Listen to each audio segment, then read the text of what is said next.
change, which it does look like here with the. Oh, you know what? You really never know. I mean, still don't know what. Still don't know. Yeah, I mean, S4 could still take this Bat Rider and then give Bulldog the Bristle. They can give Loda the Bristle and give Tiny to S4 and then give Bulldog the Bat Rider. You really don't know what's going to be happening before you. And I wonder if Finem are kind of almost regretting banning out the Timbersaw at this point. I feel like Timbersaw would have been awesome against Alliance's lineup here, but nonetheless, they're going to have to find what other great options are here for them, because this is a rugged and tough bruiser lineup coming out from Alliance here. And more high tempo.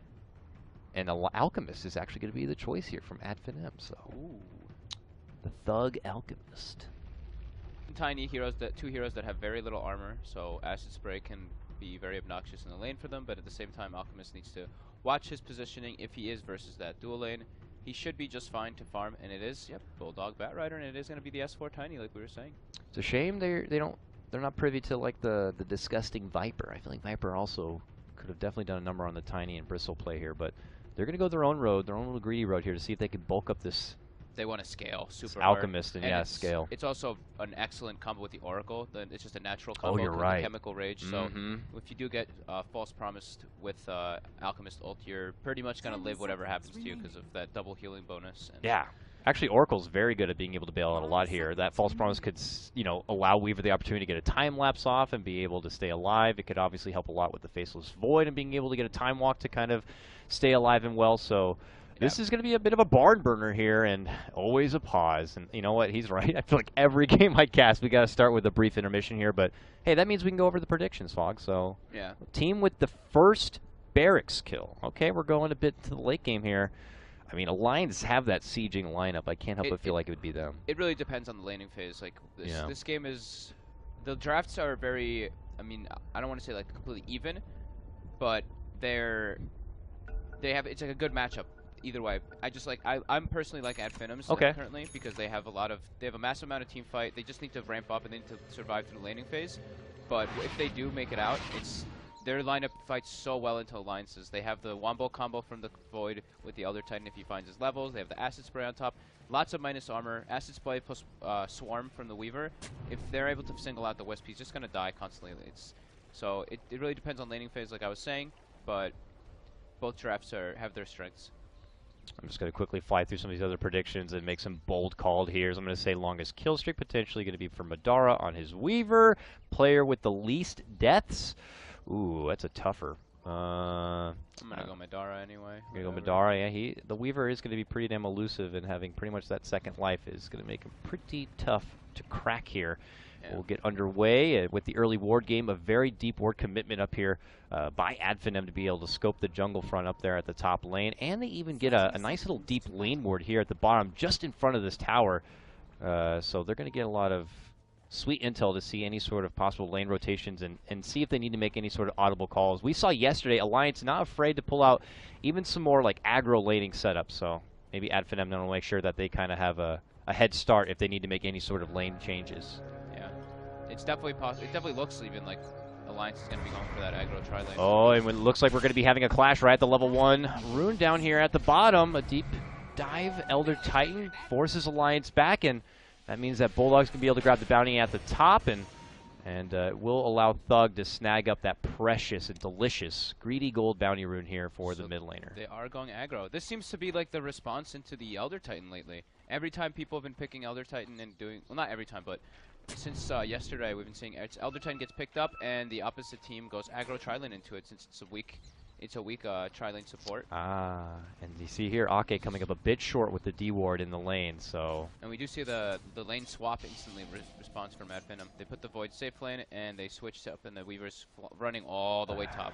It's like the long walk of shame, unfortunately, before you can make it to that first precious bit of CS, and you can see Alliance trying to really capitalize on this solo Skylark now in the bottom lane. So it's a bit of an awkward start here for the Greeks, but they will be happy to make the quick adjustment. Yeah, the scary thing for Finem is that they can lack a lot of damage in this lineup. If they don't come off to a good start, and Bristleback does have a very good start, like, just look at their draft. Who is their damage dealer?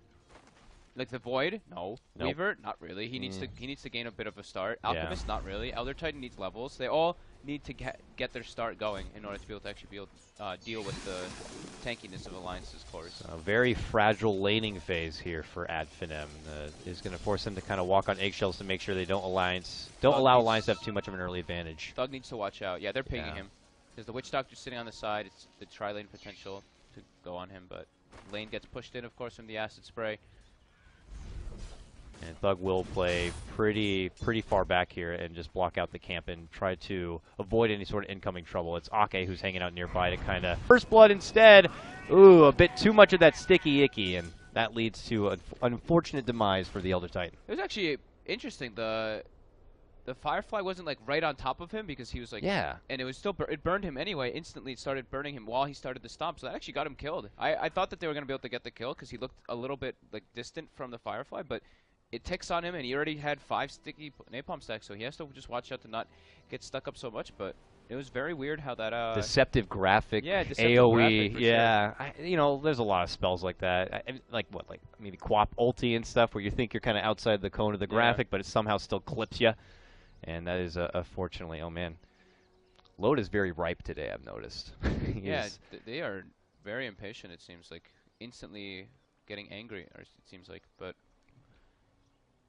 They're ready to go, and it looks like we'll be able to get back underway here. And for the sake of Alliance, they are game ready.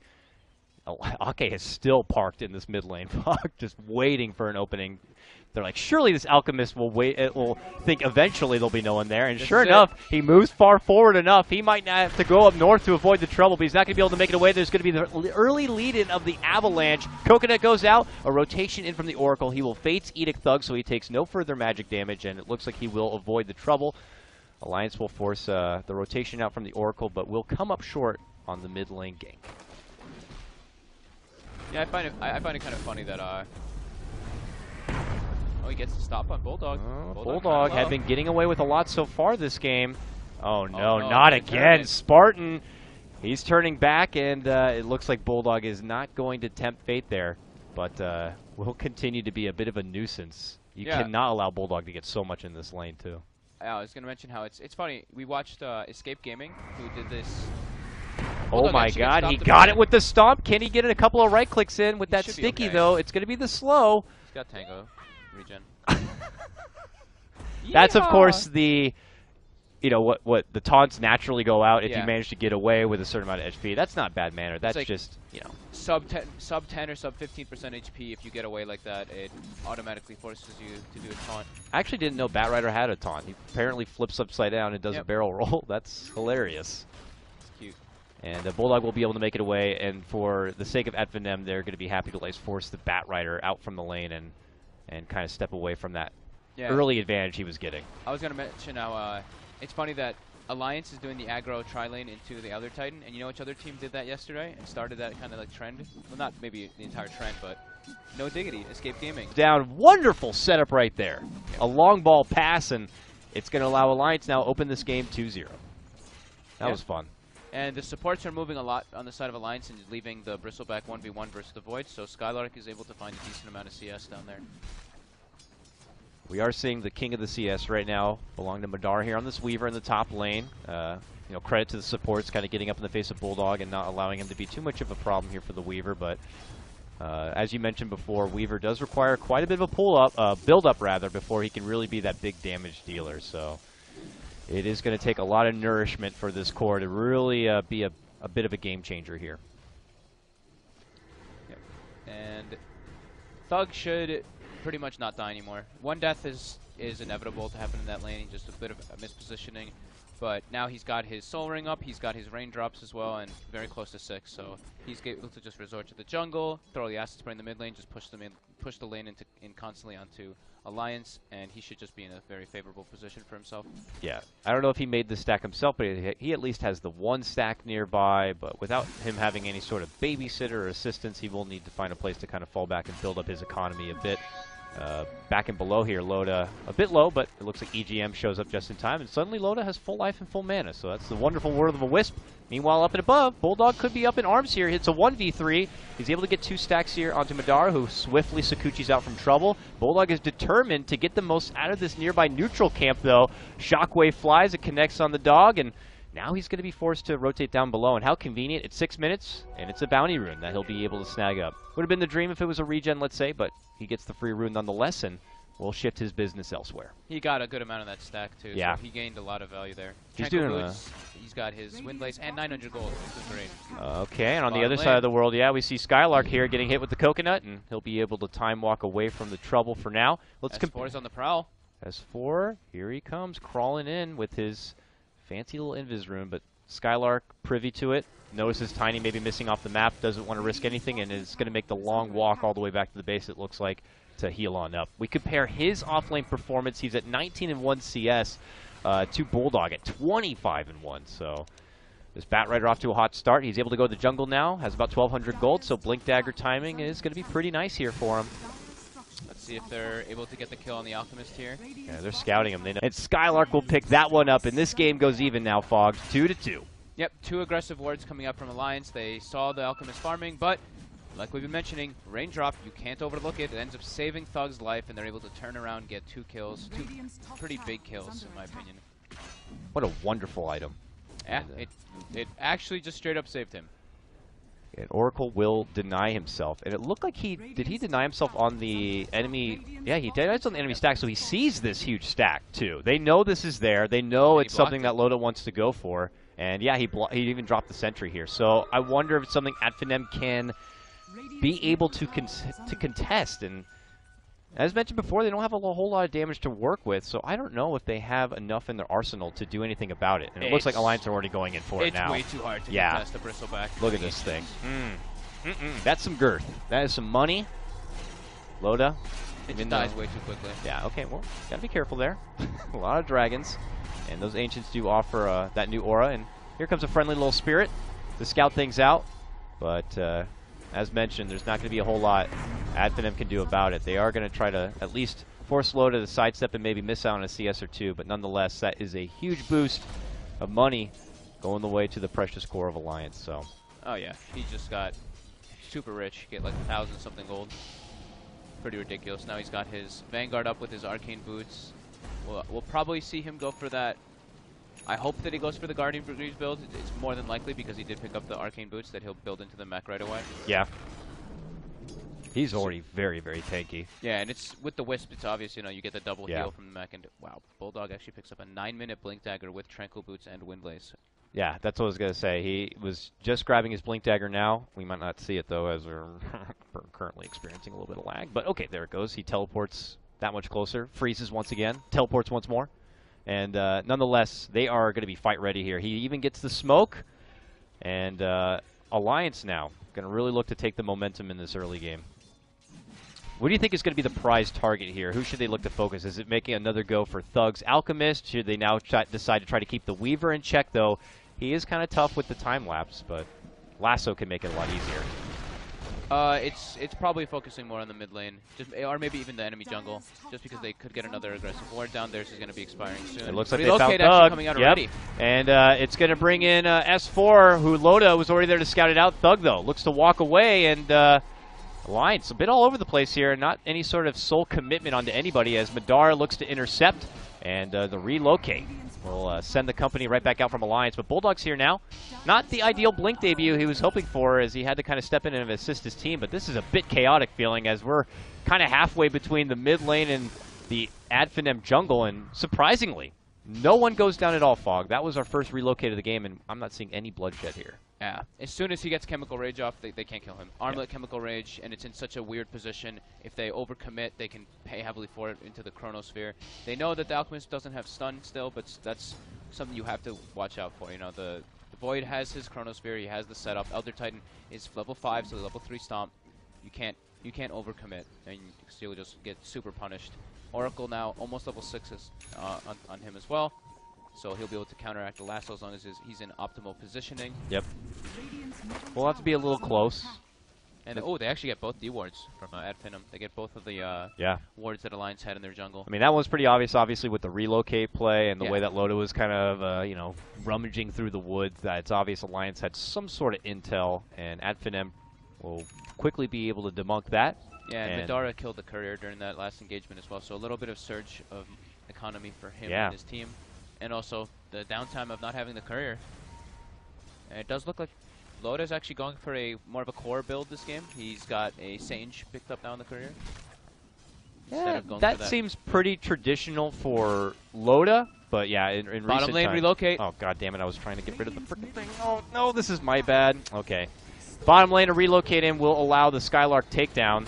I forgot to sign out of Steam, and I was trying to take care of it real quick, so that's my bad, folks. But thanks for having my back there, bro. They are able to take down both of them, and it looks like a hot trotting start here for Alliance as they're able to quickly secure 2. Yeah, it's okay. Missing the bottom kill was literally just a smoke downward from Alliance, and they actually placed the exact same ward again that just got dewarded. Oh, you're right. Yep. And that will allow now the tier 1 takedown for Alliance, and they'll start to claim this area as their own. So, yeah, do you think Alliance are kind of reaching the quota they were hoping for in that early? As we get ready to start approaching the mid game and all the level 6s are coming together, do you think they got what they wanted out of the laning phase? They got almost everything they wanted in the laning phase. It didn't next time, so excellent little nuke with the Purifying Flames will get rid of the ball of energy, and Finem will just as fast take 2 their way. At Finem, though, you can tell they're feeling a bit of the pressure. They're responding very well with their lineup every single time, but just look at their wards.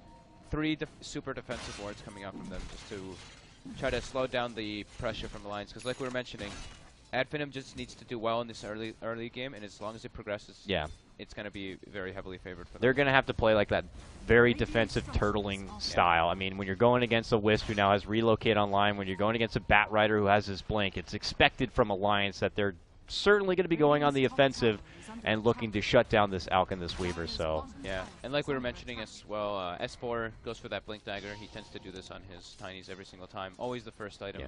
Some people vary away from it, but for the most part, this is the norm. My big concern for Finem now is just that they're having a lot of trouble defending their towers. They only really have like Swarm and Acid Spray. They have the Elder Titan nuke and the Stomp, but that's not really that like impressive to push you off. Yeah. So they're losing a bunch of towers, and Skylark's actually not as farmed as they would hope for him to be after being in the safe lane. Oh yeah, checking him out now, just pretty much power treads really to kind of brag about in the meantime. Is sporting 1,000 gold, but you're certainly right. He has to play a bit of catch up here if he wants to be any sort of game changer on this bottom lane. Relocate on Skylark again. Almost are going to be taking a 2-for-1 special, but it looks like S4 may be able to make it away. That little critter, though, is preventing him from being able to blink out, and now the attacks do come through. Bulldog is able to rotate in, though, and will be able to stop Madara from pursuing S4, and he makes it out to safety here. So unfortunate for EGM, but at least S4 will make it away from the trouble. And at the end of the day, it turns into a 1-for-1 split. But taking down Skylark and extra peg is very nice for Alliance. Yep, absolutely. And getting relocate kills is always great because you boost your economy of your Bat Rider. The Wisp as well gets levels from it. You even earn charges on top. And Loda just kind of is running around, not really feeling pressure at all. And Madara able to sneak in a sweet little support takedown on Ake in the mid lane. He's quite the assassin on this Weaver right now and is quick to retreat and cover up any sort of evidence. But meanwhile, mid lane, Loda, happy to be that bruiser. He's got a Sage and Yasha. He's pretty dang farmed. He's actually catching up nicely here with the Alchemist. But walking into a Tiny. Drops down a ward, but Tiny's right there. Him and Bulldog will tag team this one. He tries to kind of nullify a bit of the burst damage with the Fate's Edict, but it's not going to be doing enough. He goes down, and Alliance are on a bit of a hot streak here. Yeah, and we did mention about the Weaver during the draft is Alliance's lineup is not really lockdown heavy, like specifically toward a Weaver, so he's able to just kind of like weave from S4, but we're seeing the problem that we mentioned. The Finem lineup is just lacking damage at this point. They have to use their ultimates properly together. The Void cannot just blow Chrono like that. He has to talk to his Elder Titan and synergize the ultimate with that. If you don't use those ultimates properly, I mean, you're just not playing to the strength of your lineup then. So they can't be using their ults in such a manner. Alliance back from this, and I mean, Roche is up. Their Roche potential is pretty good, but it looks like it's something they'll kind of just put on the agenda and save for another day. But I imagine the tempo is not going to be slowing down from the side of Alliance. You know, at Finem, they still require quite a bit of a build-up, and I imagine Alliance are not going to look to allow them to get to that point. But for the benefit of the Greeks, Thug does have his Radiance done now, so his farm will begin to accelerate quite a bit. Yeah, Madara almost has that Linken's too. Once he has that, he's gonna be able to just split push constantly, and he shouldn't really be too susceptible to dying until. All right, just kidding. Bulldog already has his 4-step, so he's got the tools to actually break the Linken's before already before Madara even finishes it up. It does seem like just the coconut or the force are really. Oh, I mean, if goo, and they have goo on but that's Bristleback. Like, that's not something you can't just like walk up and goo him when he's split pushing or something to catch him. It's usually going to be like the Bat Rider and relocate to put that out. So it could be unfortunate for Madara if he's on the bad end of the Bat Rider and would force Alliance to just withdraw. Every time they see the Greeks try to come in and intercept, that ward spots them out and Alliance make their jump and now can feel a bit more safe if they wanted to move in and finish out what they started in this Roche pit. But it looks like they may have second thoughts, that ward. This ward is the MVP. 4 instead. But was that a buyback on the Weaver? No, he respawned. Okay. This is a long engagement. It was a real long fight, damn. Nonetheless, all Alliance all day it looks like here. A 4-for-2 trade. And not done yet, Loda. Still flirting around this mid lane here. Eats up the stomp and, well, he's a tanky son of a gun, so it's going to take a lot more than a casual stomp there to take him down. Yep, Adfinim's lineup just needs more time. They need items to do the damage necessary, and they need that Linken's really badly. You keep seeing it happen. He gets grabbed up and almost dies without it, and now he has it. While this is also a huge pickup now for Alliance, the gem pickup from Bulldog, so now they don't have to rely so heavily on those sentries to be able to grab up that Weaver. And it looks like their game plan is a potential maneuver down this bottom lane with, again, moving into the Adfinem jungle front and really kind of nullifying any sort of farm advantage that Adfinem will be able to get for themselves. They know this Alchemist is going to try to play catch-up, and so will Madara, and they want to kind of nip it in the bud while they can.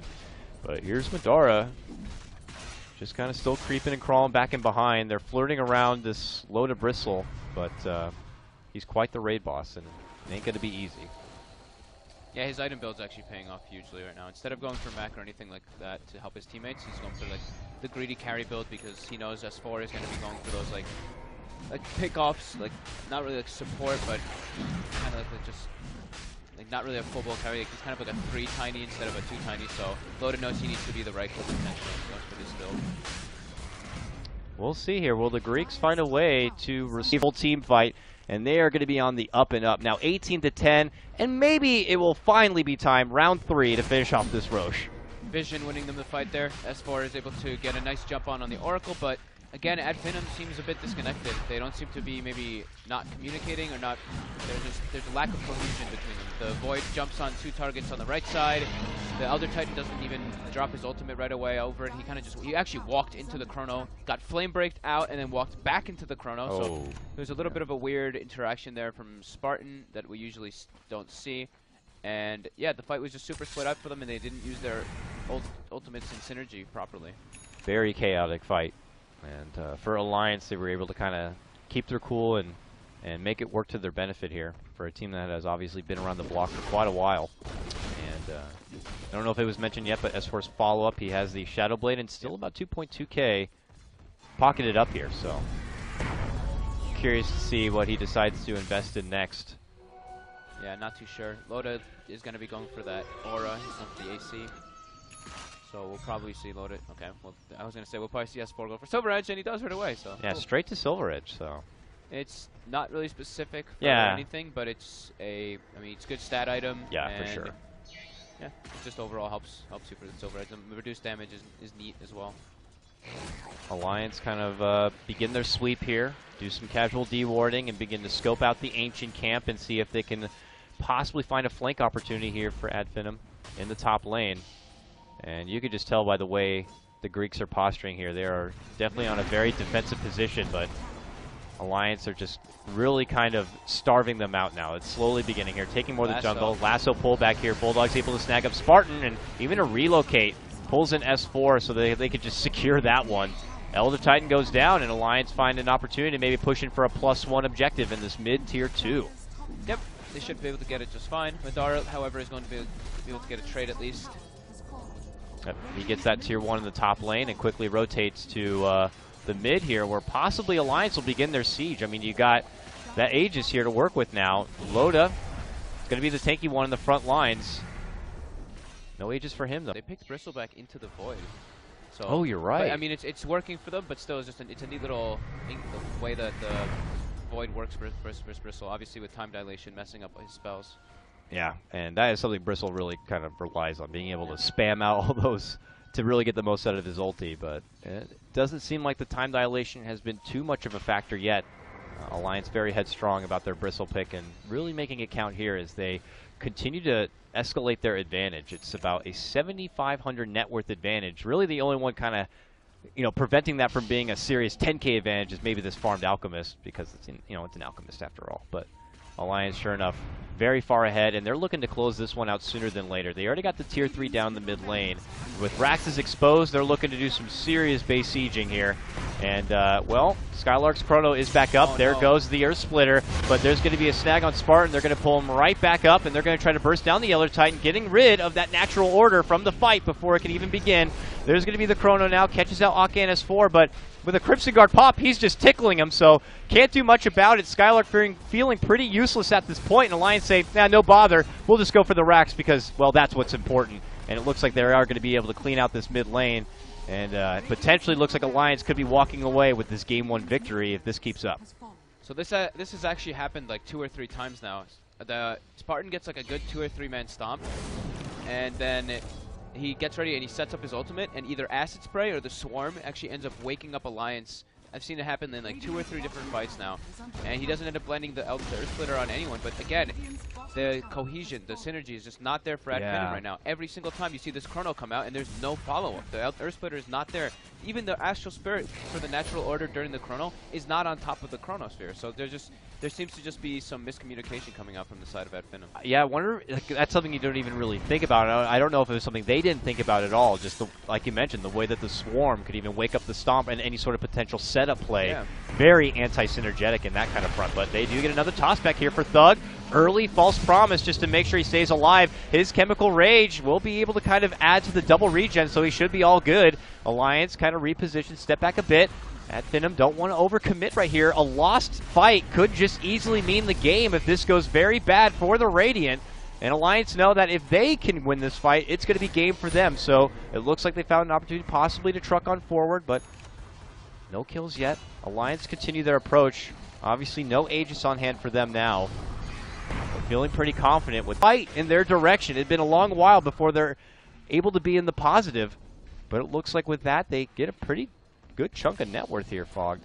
Look at that, 1256 for your Alk, and even Skylark gets a good chunk of change from that. Yeah, definitely a lot of money gained. Even though they kind of like use their ults in a weird manner, the Chrono ended up between Skylark getting comboed by S4. Bada bing, bada boom. Just as fast as you're able to get into the positive after that fight, S4 brings him back down once more. But as S4 baits in Madara a bit, that's the gem, so they're going to toss him up. Madara's going to be forced back. It's a good fight for Finem, but they're going to need a couple of more of those to really stay alive in this game. Oh, absolutely, yeah. But they really need to start landing their combos properly, and landing the Earth Splitter in general. Like it hit 0 heroes. I think it's maybe clipped like, I think he's casted like 7. I want to say maybe even more than that. He's maybe hit a total of like 3 or 4 heroes with all of those. So it's just, and he has the setup for it. But like we've been mentioning, the Acid Spray and the Swarm, waking up people from the Stomp. He's really just messing with it, and he's not. I guess he didn't really expect it, and now he should know. You know, it's happened multiple times. He should just identify that and adapt. Yeah, we could see Alliance now decide to kind of slow things down a little bit. Maybe wait out for the next Roche, get the new Aegis here before they make their next high ground assault. But I mean, what do you think, Fog? With time, maybe for the Greeks here at Finem, if they can continue to farm up, how is their scaling potential into the late game if they can somehow manage to just stall? Well, they have a Tricore, so it's pretty damn good, but they're just very underfarmed at this point. The one nice thing is that there's 3 heroes that actually every single one of them can get an Aghanims. Oracle's is probably the least overwhelming because it only it drops Purify in 1 second, and you don't. Great in Overthrow, but I don't know about a real game here. Just mass regen. The nice thing, like I'm mentioning, he can give Aghanims to everybody, and Alchemist with a Weaver. We talked about it. We have never actually gotten to see it in a pro game, but time lapse with Alchemist, if you're able to use it on him with your Aghanim Scepter, it's extremely broken. There's like no other way to really describe it. Wow, you're absolutely right. I was hoping, I really hope that we get to see it at one point in this game. Do you think it's good enough that he deserves first rights for the first Ags, or do you think you give it instead to like the Faceless Void for the reduced? You probably want to give it to the Void. Yeah. Unless he's just super like confident, crippled, crippled, and Madara is like really really farmed. Like if he gets his Desolator and he gets one more item, then maybe they'll prioritize it on him in the next couple minutes. Zara is able to creep in his level 16, so now he has the shorter cooldown to work with on the time lapse here. But I'm sure Alliance are also privy to all of that we just mentioned. So do you actually have sound levels there for me on your thing? Because sound people level? are saying I'm actually kind of a little bit quiet.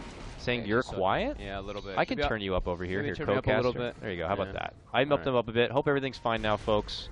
As mentioned, it was a bit of an awkward start for us today. The computer was not responding too well, and we've had to make some desperate adjustments, but hopefully things are better now. I boosted up my buddy. Now I'm probably booming. Yeah. That's Just okay, scream in their ear.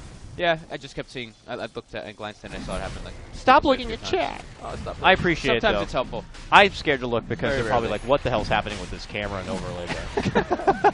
I'm like, I'll avoid it altogether. So I'm glad you're there. They are looking to close this game out. Do not want to risk taking this game too long against the Tricore of Finem, and they do have a lead though. They have like quite a substantial lead. So taking it into the late game may not be like horrible for them, but it's not what they want to be really doing with their lineup.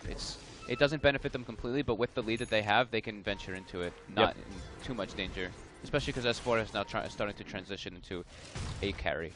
But if this fight doesn't go so well for him, and then another one, then things are going to get pretty delicate for Alliance. So they got to make this one count. Things aren't going to be as easy breezy as they were up to this point. And Finem are they're preparing, probably game planning, all possible scenarios here. We've been questioning their team synergy for this game as far as being able to synergize all their ultis and their combos. So let's see if they're going to be able to kind of polish things off for this next fight where it really counts. Here comes Alliance now. Can they close this out? Can they get the game one victory and have that early advantage in this best of three? A very important series. Winner of this has secured their trip to Seattle to compete with some of the best in the world for some of the biggest money you can get on the planet. So here's Alliance now, waiting on the outskirts. Slowly they just spaz down these waves to prevent any sort of early sieging power. They're going to be able to spot out S4. They try to nuke him down a little bit, but he's still too far out there to really commit onto. A lot of touch and go here. Acid Spray and Elder Titan and the Swarm. Super hard to push into, super hard to break high ground into once they get their levels up, and they all have the appropriate levels now. Yeah. I mean, you do have a Batrider. Might be tricky, though, for Bulldog to be able to get there and find the appropriate target to kidnap number one. Yeah, I was going to mention that Spartan actually gets level 2 Astral Spirit instead of his level 2 ultimate, and I feel like that actually is a bit of a mistake because the ultimate scales quite well with the damage now. But I guess he just felt like he needed to spam out the waves more with that Astral Spirit Stomp combo. So I can understand that, but team fight goes very well for them. Like you said, they only lose like, I don't know, 800 HP total, or maybe even a little bit less than that. On the tower, they get their first real combo of the game that we've seen. 3-man Earth Splitter with the Chronosphere on top. They clean up the Aegis instantly, and they net themselves one kill. Other than that, Alliance and probably their fans now maybe getting a little nervous. You know, you're hoping, based on your peaks and your timings, that Alliance would be starting to close this one out. But Finem's high ground defense and their late game potential are starting to shine through a little bit.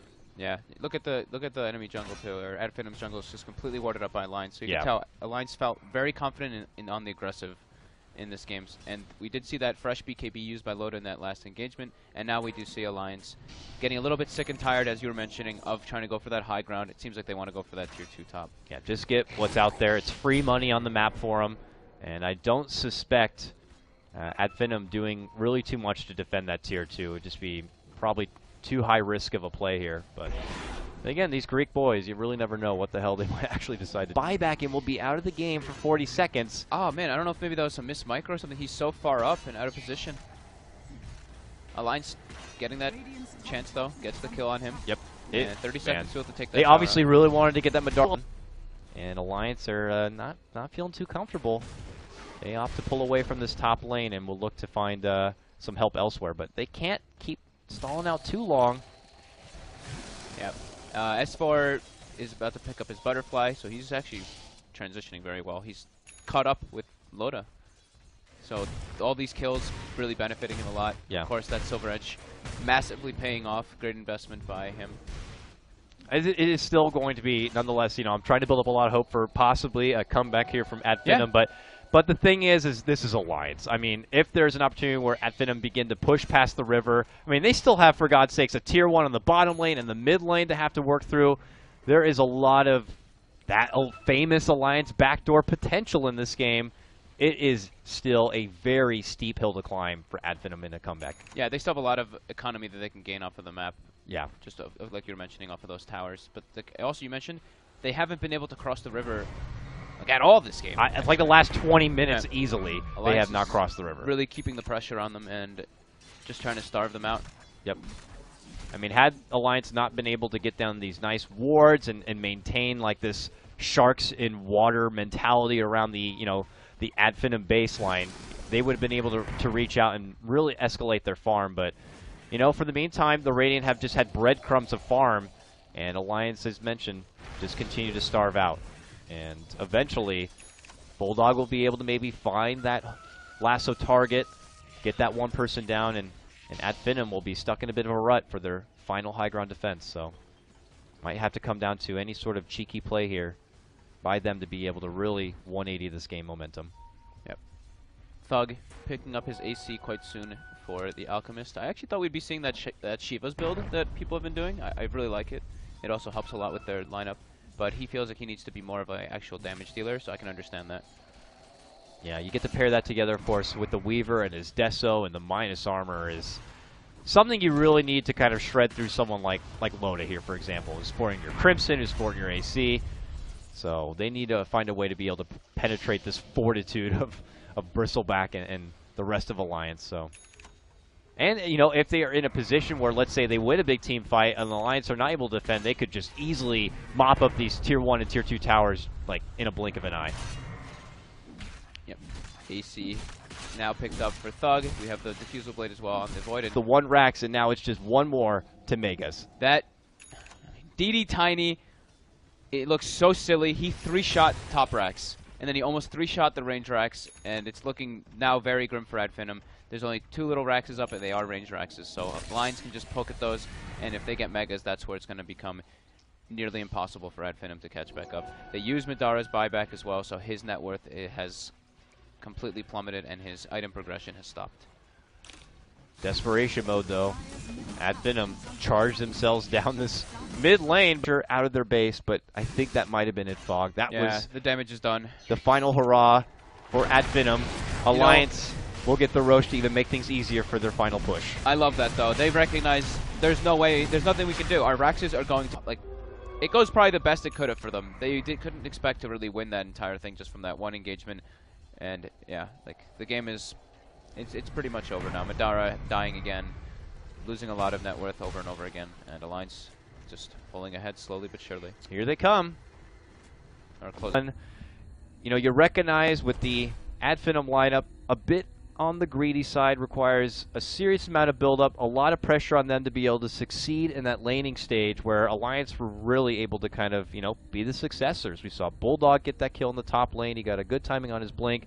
S4 and EGM put in the work in the mid lane and really just a solid showing. Yeah, Alliance overall, they dictated the pace of the game, and that's how their lineup is supposed to play. Finem, however, we commented on it multiple times. They just seem to lack a bit of synergy. A lot of mistakes coming up from them. So hopefully they bounce back off of this and they don't really let it affect them. So with that said, folks, we are going to cut to a small break. This is a best of 3 after all. It's Alliance now that's going to be match point, and they are just one win away from securing their trip to Seattle and fighting for another TI. That's Fogged. I'm Coddle Guy. We'll see you soon for game number 2 of Finem versus Alliance in the TI6 European Qualifier.